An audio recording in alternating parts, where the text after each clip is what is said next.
Il a été dit que les gens ont le plus tendance à faire ce sur quoi ils méditent. Le péché est premièrement commis en pensée avant d'être accompli en acte. Quelquefois, il est commis plusieurs fois en pensée avant d'être commis en acte.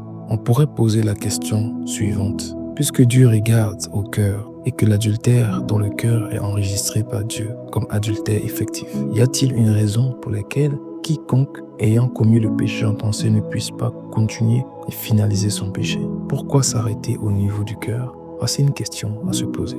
Nous aimerions dire que bien que Dieu considère l'adultère ou la fornication en pensée comme péché, c'est lui qui commet la fornication ou l'adultère en pensée commet un péché. Et c'est lui qui commet la fornication en acte commet plusieurs péchés. Poser cette question est comme demander si la personne qui a commis un péché ne devrait pas être encouragée à aller en commettre d'autres. Les conséquences du péché d'adultère ou de fornication commis en pensée d'une part et en pensée et en acte d'autre part ont des conséquences répercutantes et profondes. Si David avait regardé Bathsheba en train de se laver, l'avait convoité et s'était arrêté à ce niveau, tous les autres péchés associés n'auraient pas été commis. Ceux qui péchèrent avec lui, c'est-à-dire Bathsheba, les messagers qui furent envoyés pour la lui amener, les messages qui furent envoyés par Bathsheba pour mettre David au courant de sa grossesse, Uri qui fut enivré, les serviteurs qui furent enivrés,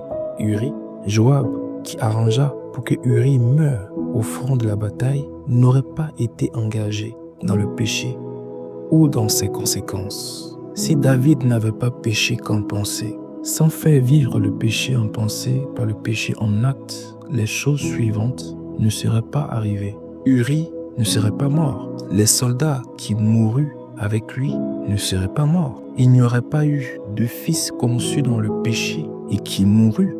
Amon n'aurait pas commis la fornication avec Tamar en acte. Tamar n'aurait pas été déviergée hors du mariage. Absalom ne serait pas rébellé.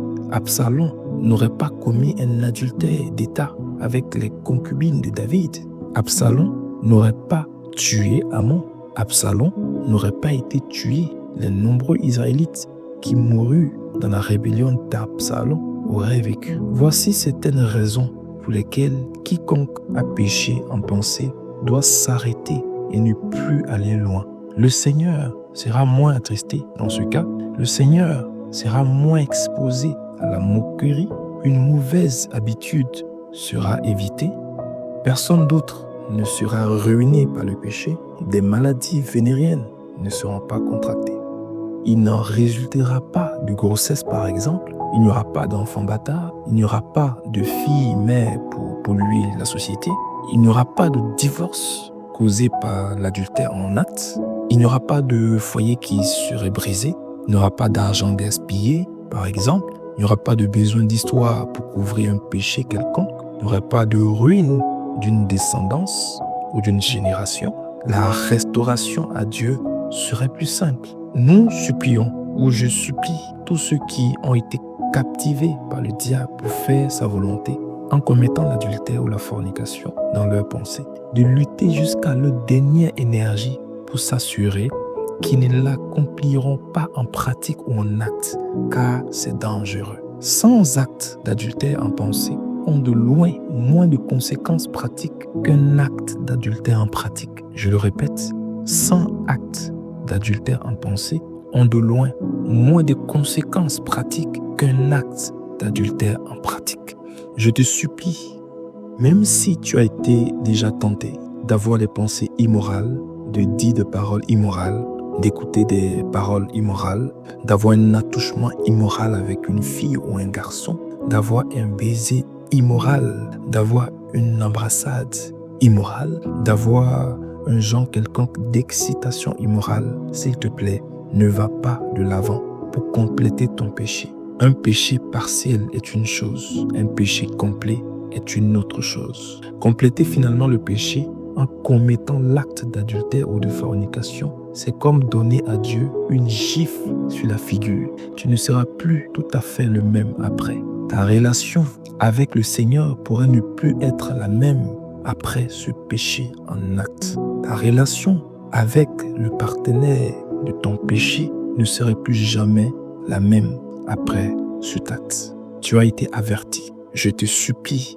de prendre cet avertissement au sérieux. Prends-le au sérieux, s'il te plaît. Et je prie pour toi que le Seigneur t'aide à sortir de cette tentation, à vaincre et à marcher victorieusement au quotidien dans ta marche avec lui. Je te conseille ou je te recommande la lecture de ce livre qui pourra t'aider tout au long de ta marche avec le Seigneur Jésus sur le chemin du paradis. N'hésite pas à liker la vidéo, à commenter, à nous dire ce que tu as vécu ou si tu as un témoignage. Partage également cette vidéo à quelqu'un que tu connais, à tes entourages, à ta famille, afin de sauver le maximum de personnes. Car n'oublie pas, le Seigneur Jésus a dit que nous devons nous aimer les uns les autres. Donc en partageant cette vidéo, tu contribues à l'amour de l'autre. Que Dieu te bénisse. Et je te dis à bientôt dans une prochaine vidéo. Restez connectés à la chaîne. Amen.